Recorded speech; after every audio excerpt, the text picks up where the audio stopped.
Hi guys.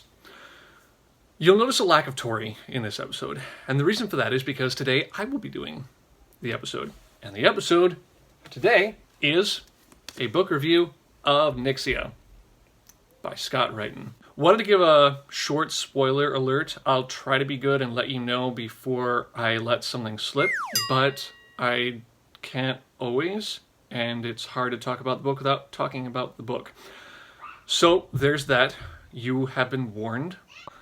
Also, where Tori tends to be more obsessed with characters, I tend to focus more on plot, concepts, and symbolism within a text and what a text is saying by those things.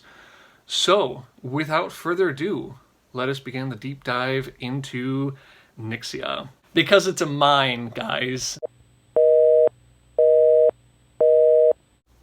So, first things first is the elevator pitch for the plot. The main character, Emmett Atwater, is one of 10 new hires taken out of poverty by a multi-trillion-dollar company to fast travel to a faraway planet called... Oh, I'm not talking what the faraway planet is called yet. To mine a substance called Nyxia. The bulk of the story is spent in the journey there, wherein these 10 new hires are not only trained in how to mine this substance and how to exist on a hostile planet, but they're also competing with each other. There are 10 new hires, but there are only 8 slots. So what you end up with is a story that has a sort of Survivor feel to it, sort of Hunger Games atmosphere with a little bit of Ender's Game thrown in there too. Nyxia is a material that seems to be stone-like or metal-like at some points, but ultimately whose properties conform to the thoughts and will of the person handling it. One moment it's a ring on your finger, and then it sort of seems hungry for a thought, and you feed it this very focused image of a marble, and then it's a marble.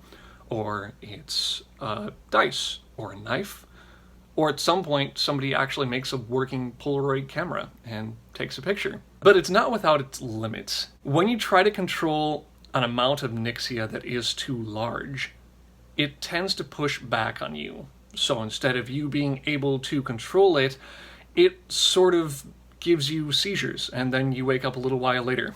To the extent that at a certain point in the novel, the material actually seems to act on its own to protect the main character. So, moving on to references and symbols within the text.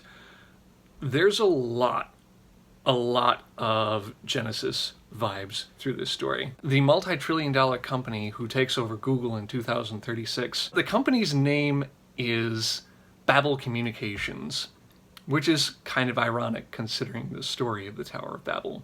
So they pull these 10 kids, mid to late teens by what I can gather, from all over the globe. They all speak a different language, but with Babel's technology, they can understand each other, which is sort of a reverse of what happened in the story of the Tower of Babel. The ship that they're on is called the Genesis 11, and Genesis chapter 11 begins with the story of the Tower of Babel. The planet that they are headed toward is called Eden, and the indigenous race that inhabits this planet is called Adamites. The principal villain in the story's name is Marcus Defoe. So if at any point you're wandering through the world of this story, you're all like, I don't know who the villain is here. Like, who's Defoe? Don't worry, I got you covered. On a slightly deeper note, Babel handpicks these new hires who all have this one thing in common. It's not that they're poor, it's that they're broken in some way. And this is mainly so that it's easier for Babel to form them into the type of employee they would like them to be. But I think it's also representative of the larger brokenness of the human race. You have these 10 new hires handpicked from all over the globe. They're all broken. They're all hoping for a new start, a brand new chapter in their lives on a planet called Eden. Speaking of brokenness, there's a part in the story where one of the characters equates different kinds of brokenness to colors on the color wheel, which I think is really interesting. You can really see all that, I ask? Like colors, she says with a nod. It's been like that since I was little.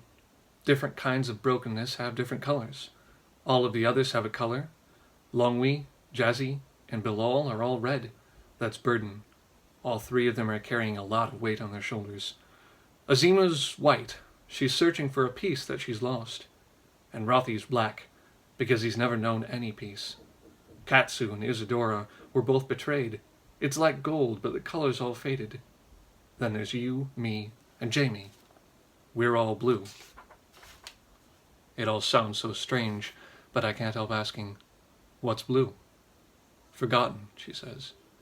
We're the people the world wants to forget. Another interesting thing that I took note of is that the main character starts out the story with a really strong relationship with his father.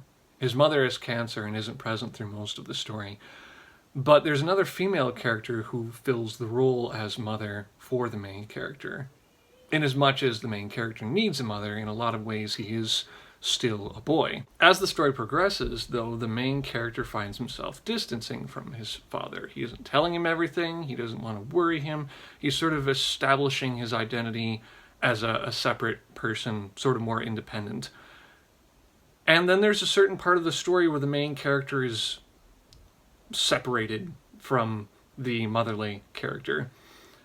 And after that separation occurs, in a very clear part 2 of the story, the main character meets his romantic interest. Now, if you know Genesis, and you maybe didn't catch it there, I personally think that's a pretty hefty head nod to the coming-of-age template set down in Genesis, that a man will leave his father and his mother, and then after that be united with his wife, and the two will become one flesh. Speaking of the romance, we all know how Tori feels about insta-love. Oh my gosh, they just like stare at each other and all of a sudden they're in love and it's the greatest thing ever and the sky breaks apart and there's thunder and rain clouds and it's just like everybody in the whole earth just stops for a moment because they are in love and they just locked eyes and they literally know nothing about each other. Was there insta-love in this story? Yes. I didn't actually really mind it myself. They were selling something and I was willing to buy it. And I've thought for a long time about why that is. Why was this different? And I think it's because the thing that bugs me about insta-love is that it isn't true to life, and it's usually presented in a story that is trying to be true to life. For those of you who haven't watched Tori's review of Across the Nightingale Floor, perfect example of bad insta-love. As opposed to a story like this, where you have two characters who are supposed to be enemies, by the way, so you have sort of Romeo and Juliet thing going on. And they meet in a public place where there just doesn't happen to be anybody else at the moment.